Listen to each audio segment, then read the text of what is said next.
Hey there, I hope you're doing well. If you go to projecteuler.net, you'll find more than 800 problems, which solving them could be a good approach to practice your favorite programming language, in our case Python. In this video, we'll take care of the first one, which is pretty simple, multiples of 3 or 5. I will also put the link in the description so you can find it easily. So let's read this. If we list all the natural numbers below 10 that are multiples of 3 or 5, we will get 3, 5, 6, and 9. The sum of these multiples is 23. Find the sum of all the multiples of 3 or 5 below 1000. So let's get started.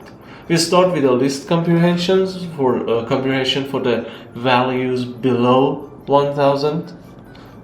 So let's say,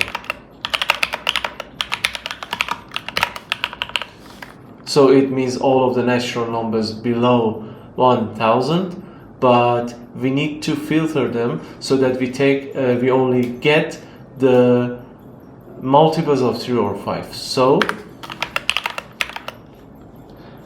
the mode of those numbers should to 3 or 5 should be 0.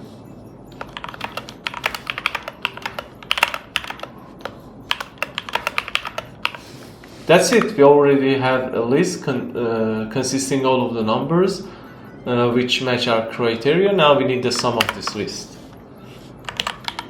Let's say, and now let's print the answer and run it. This is the answer. I already put it and I know it's true. You can go and try for yourself to make sure, and I hope you liked this video and enjoyed it. Take care and have a good one.